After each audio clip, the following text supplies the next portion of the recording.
8 hours. It's the shape of your day, the reason you wake when you wake and eat when you eat. You have probably never questioned the number.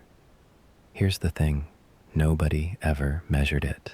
In 1817, a Welsh mill owner named Robert Owen wrote a sentence that still runs your life. 8 hours labor, 8 hours recreation, 8 hours rest. Look at what he actually did. He took a day, 24 hours, and divided it by 3. That's the whole derivation. Owen wasn't wrong to do it. Around him, people worked 12 and 14 hours in cotton mills. But notice what it was, a slogan, a demand, not a finding. And in 1919, the very first international labor treaty ever written made that slogan the law of the industrial world. 8 hours a day, 48 hours a week. Remember that second number. 7 years later, someone with a factory full of data tested it by accident. In 1914, Henry Ford had started paying $5 for an 8-hour day, up from $2.34 for 9.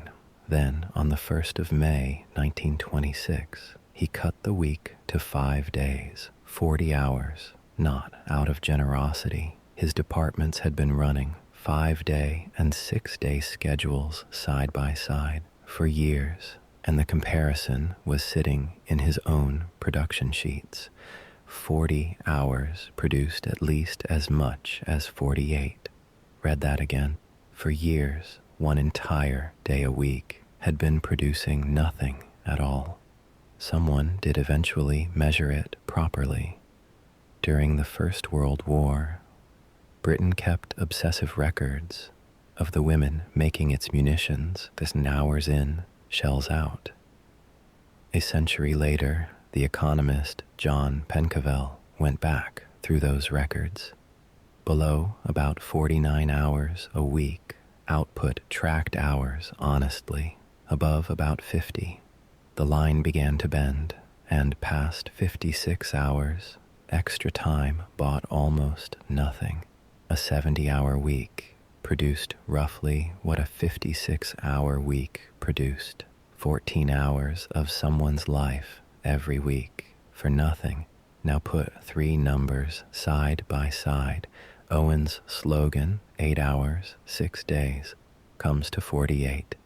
The 1919 treaty wrote 48 into international law, and Pencavel's ceiling found a century later in real production data about 48, a moral argument, a diplomatic compromise, and a measurement all landed in the same place. That sounds like proof. It isn't quite, because all 3 are answering one narrow question: how many shells, how many cars, how many units per hour before a tired body starts wasting material.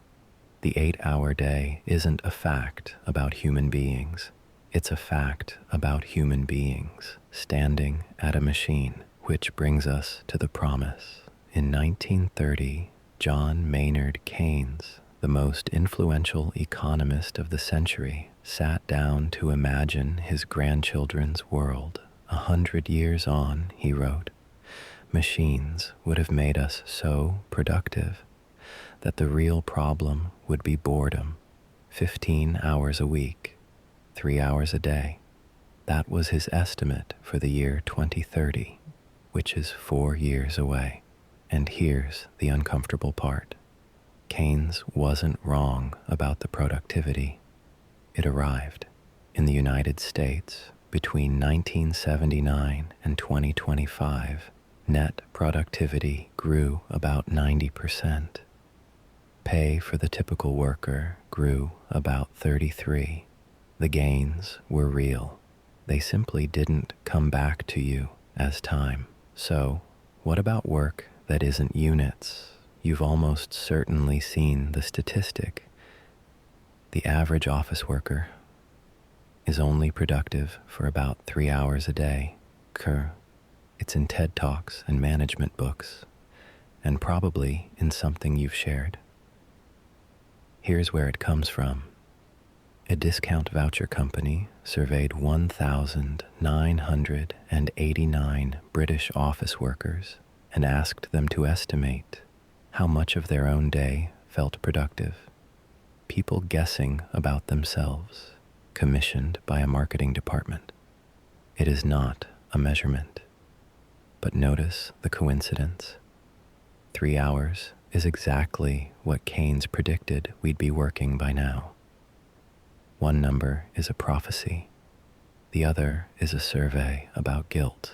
And for thinking work, we have nothing else. No Ford production sheets, no Pencaval shells. We are running the most common working arrangement on Earth on a number nobody has checked. There is one real experiment. In 2022, 61 British companies and around 2,900 people tried a simple deal. 100% of the pay, 80% of the hours in exchange for holding output steady. Revenue stayed broadly stable. Resignations fell by more than half. 71% reported less burnout. And the number that matters most isn't from the trial, it's from a year later. Nearly 9 in 10 of those companies were still doing it. Half had made it permanent. Companies do not keep a policy for a year out of sentiment. There's a Brazilian writer who has spent years on exactly this question.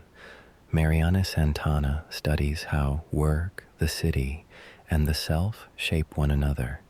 Her book's title is The Whole Argument. Whoever handles everything doesn't handle themselves. And she is careful about something most people get wrong. Anti-productivism, she writes, is not against productivity. It's against the belief that producing more is always the right answer. Those are very different claims. She builds the book around a line from the sociologist Antonio Candido. Time is the fabric of our life, not a resource, not an asset, the material you are actually made of, and you cannot save it, spend it, or invest it. You can only live inside it, which leaves something uncomfortable. And this part is interpretation, not measurement. The 8-hour day solved a real problem. It stopped mills from consuming people. It was a ceiling, built to protect a body standing at a machine. But somewhere in the last century, the ceiling quietly became a floor. It stopped being the most you could be asked for and became the least you must supply. And we carried that container into work with no shells, no cars, no units per hour, where the only thing left to measure is whether you were there. So we measure presence, not because it means anything, but because it's the last thing the old container knows how to count. 8 hours was a good answer to a question about factories. Keynes thought we'd be down to 3 by now. The productivity arrived. The time didn't. Nobody has measured what the number should be for the work you actually do. Maybe the strangest part is that we stopped asking.